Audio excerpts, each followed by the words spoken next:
आज बंगाल से आई बड़ी खबर ने ममता सरकार के होश उड़ा दिए हैं। बौखलाई तानाशाही मुख्यमंत्री ममता बनर्जी ने राज्यपाल जगदीप धनखड़ पर ही सवाल उठाकर संविधान की रक्षा के राग अलापने शुरू कर दिए हैं। बंगाल की तानाशाही सीएम ममता बनर्जी की बौखलाहट खत्म होने का नाम नहीं ले रही है। आखिर पश्चिमी बंगाल में टीएमसी के गुंडों द्वारा हिंदुओं पर किए जा रहे अत्याचारों का हिसाब किताब करने वाला समय आज आ चुका है। अब ममता की कुर्सी पर प्रेसिडेंट रूल लगाने का डर टीएमसी को सताने लगा है। केंद्रीय गृह मंत्रालय द्वारा गठित 4 सदस्यों की टीम हिंसा प्रभावित क्षेत्रों का दौरा कर जांच कर ही रही थी कि अचानक से बंगाल के राज्यपाल जगदीप धनखड़ ने ऐसा फैसला ले लिया जिसे सुनकर सीएम ममता बनर्जी के होश उड़ गए। 2 मई को चुनाव परिणाम आने के बाद से ही बंगाल में हिंसा की खबरें लगातार सुर्खियां बटोर रही थी, लेकिन ममता बनर्जी ने टीएमसी के गुंडों को रोकने की बजाय इन हिंसा की खबरों को ही झूठा बताकर अपनी जिम्मेदारी से पल्ला झाड़ लिया था। तभी से बंगाल में मौजूद बांग्लादेशी रोहिंग्या घुसपैठियों ने बीजेपी के कार्यकर्ताओं को अपना शिकार बनाकर वहां हिंसा फैलाने का काम शुरू किया। कई हिंदुओं को मौत के घाट उतार दिया गया। हजारों हिंदुओं के टीएमसी के गुंडों ने घर जला दिए। हिंदू महिलाओं को टीएमसी के गुंडों ने अपनी हवस का शिकार बनाया और उनके साथ खूब मारपीट भी की गई, जिसको लेकर के एक वीडियो भी वायरल हुआ था जिसमें नंदीग्राम में बीजेपी की महिला कार्यकर्ताओं को टीएमसी के गुंडे मारपीट कर रहे थे, जिसके बाद में राष्ट्रीय महिला आयोग ने भी इसको लेकर के संज्ञान लिया। बंगाल हिंसा पर राज्यपाल धनखड़ ने ममता सरकार के अधिकारियों से रिपोर्ट मांगी तो तानाशाही ममता बनर्जी ने किसी भी तरह की जांच रिपोर्ट देने से साफ मना कर दिया।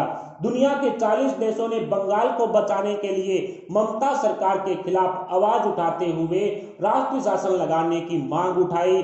आखिरकार अब केंद्रीय गृह मंत्रालय ने बंगाल हिंसा पर सख्त रवैया अपनाते हुए एक्शन ले लिया है, जो ममता सरकार पर काफी भारी पड़ सकता है। बंगाल के राज्यपाल धनखड़ ने हिंसात्मक इलाकों के दौरे पर जाने हेतु ममता सरकार से इंतजाम करने का आग्रह भी किया था, लेकिन टीएमसी के गुंडों की पोल खुलने के डर से ममता बनर्जी ने इससे भी इनकार कर दिया।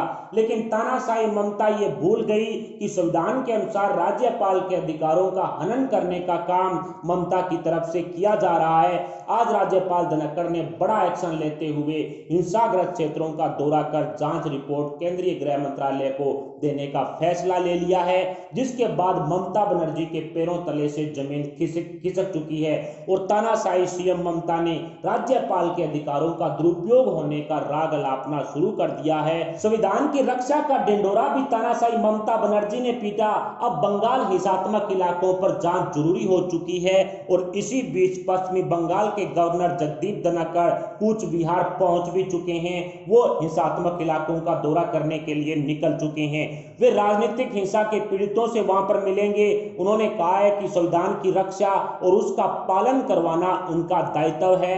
कूच बिहार से मतगणना के बाद बीजेपी के 2 कार्यकर्ताओं की हत्या की खबर आई थी। मिंटू बर्मन की कथित तौर पर पीट कर हत्या कर दी गई थी। वहीं कूच बिहार के शीतलकुची में माइक मोइत्रा नाम के भाजपा कार्यकर्ता की मतगणना के बाद हत्या कर दी गई थी।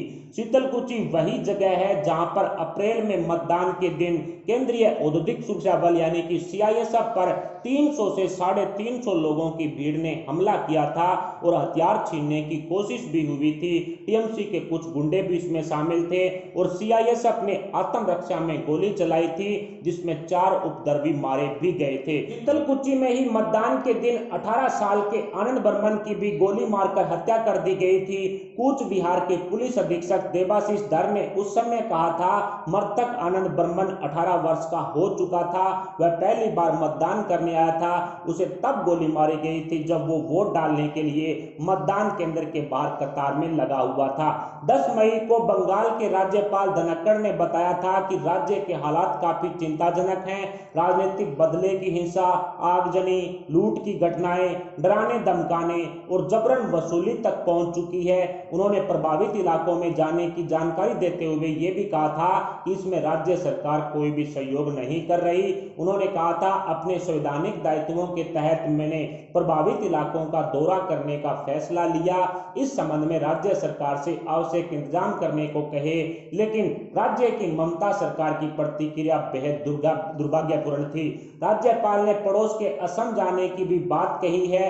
बंगाल में चुनाव बाद भड़की हिंसा के कारण हजारों लोग अपना घर छोड़ करके असम चले गए थे।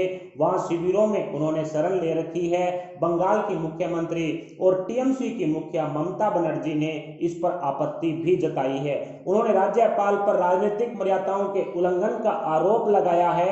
गवर्नर के बिहार दौरे को लेकर के भी उन्होंने कहा है कि यह नियमों का उल्लंघन है, राज्यपाल अपनी शक्तियों का गलत इस्तेमाल कर रहे हैं। यानी कि राज्यपाल जगदीप धनखड़ की तरफ से जैसे ही बिहार और आसाम के जो कैंप है शरणार्थियों के, जहां पर बंगाल में हिंसा के बाद काफी हिंदू हैं वो शरण ले चुके हैं, उनसे मुलाकात करने की, वहां का दौरा करने की बात कही तो ममता बनर्जी पूरी तरह से भड़क गई, क्योंकि ममता बनर्जी को ये कन्फर्म है कि वहां पर जाते ही जो शरणार्थी वहां पर बंगाल से आए हुए हैं वो सारे के सारे ममता बनर्जी और टीएमसी के गुंडों की सारी पोल खोल देंगे। वो राज्यपाल धनखड़ को बताएंगे कि किस तरह से टीएमसी के गुंडों ने उनके साथ मारपीट की, उनके घर जला दिए, उनके महिलाओं के साथ बदतमीजी की, उनके साथ मारपीट की, किस तरह से उन्होंने लूटपाट की। इस पूरी हिंसा को लेकर के वो पूरी पोल खोल देंगे और इसी कारण अब ममता बनर्जी ने कहीं ना कहीं राज्यपाल जगदीप धनखड़ पर ही सवाल उठाने शुरू कर दिए हैं। जिस तरह से आपको ज्ञात ही होगा कि ममता बनर्जी ने पूर्व में एक बयान दिया था जिसमें इस बात को भी स्वीकार किया था कि अलग अलग पार्टियों की यानी राजनीतिक दलों की 16 लोगों की मौत अब तक बंगाल में हो चुकी है।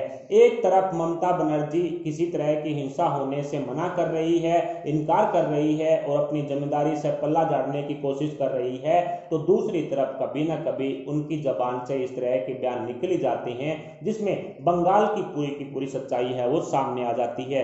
गौरतलब है कि पश्चिमी बंगाल विधानसभा चुनाव में 2 मई को टीएमसी की जीत सुनिश्चित होते ही हिंसा भड़क उठी थी और टीएमसी के गुंडों द्वारा इस तरह का काम किया गया था। विपक्षी दलों खास करके बीजेपी के कार्यकर्ताओं, उनके घरों और दफ्तरों को भी निशाना बनाया गया था। हिंसा का आरोप सत्ताधारी टीएमसी के गुंडों पर है। मुख्यमंत्री ममता बनर्जी ने भी पिछले दिनों राजनीतिक हिंसा से अलग अलग दलों के 16 लोगों की मौत को स्वीकार किया था और जिस तरह से सीआईएसएफ पर हमला किया गया था, 300 से 350 लोगों की जो भीड़ उमड़ी थी, उसकी भी कहीं ना कहीं जांच रिपोर्ट है वो राज्यपाल धनखड़ की तरफ से की जाएगी, जो कहीं ना कहीं ममता दीदी और टीएमसी के गुंडों की पोल खोलेगी। किस तरह से सीआईएसएफ के जो हथियार थे उनके पास, जवानों के पास, वो छीनने की कोशिश की गई, बीजेपी वर्करों की हत्या कर दी गई। कूच बिहार में खास करके बंगाल के गवर्नर हैं वो काफी ज्यादा ध्यान दे रहे हैं। इसके अलावा नंदीग्राम में कुछ महिलाओं के पीटने की जो वीडियोज भी सामने आया था, जिस पर राष्ट्रीय महिला आयोग ने भी संज्ञान लिया था। कुल मिलाकर पश्चिमी बंगाल में हिंसात्मक इलाकों को लेकर के राज्यपाल जगदीप धनखड़ द्वारा जो दौरा किया जा रहा है, उसके बाद में बंगाल में राष्ट्रीय शासन लगाने को लेकर के भी फैसला लिया जा सकता है, क्योंकि हजारों घर अब तक बेघर हो चुके हैं, हजारों हिंदुओं अब तक बंगाल से पलायन कर चुके हैं, जो बिहार और आसाम के कैंपों में रह रहे हैं, वहां पर शरणार्थी बनकर के रह रहे हैं। ऐसे में बंगाल की ममता सरकार पर अब संकट के बादल मंडरा रहे हैं। प्रेसिडेंट रूल को लेकर के कोई बड़ा फैसला अब लेना जरूरी भी हो चुका है और केंद्रीय गृह मंत्रालय द्वारा इस पर कोई ना कोई बड़ा फैसला जल्दी लिया जा सकता है। केंद्रीय गृह मंत्रालय द्वारा 4 लोगों की टीम भी एक गठित की गई थी, जिसने भी अभी तक अपनी जांच की रिपोर्ट केंद्रीय गृह मंत्रालय को नहीं सौंपी है। कुल मिलाकर के राज्यपाल धनखड़ की तरफ से जो रिपोर्ट आएगी और जो केंद्रीय गृह मंत्रालय के 4 सदस्यों की टीम की जो रिपोर्ट आएगी, उन दोनों के बाद में क्या बंगाल में राष्ट्रीय शासन लगाया जा सकता है, इस पर आप अपने विचार हमें कमेंट बॉक्स में जरूर बताएं। साथ ही वीडियो को लाइक करके हमारे चैनल को सब्सक्राइब जरूर कर लें। अभी के लिए इतना ही, मिलते हैं अगली बड़ी अपडेट के साथ, तब तक के लिए जय हिंद, जय भारत।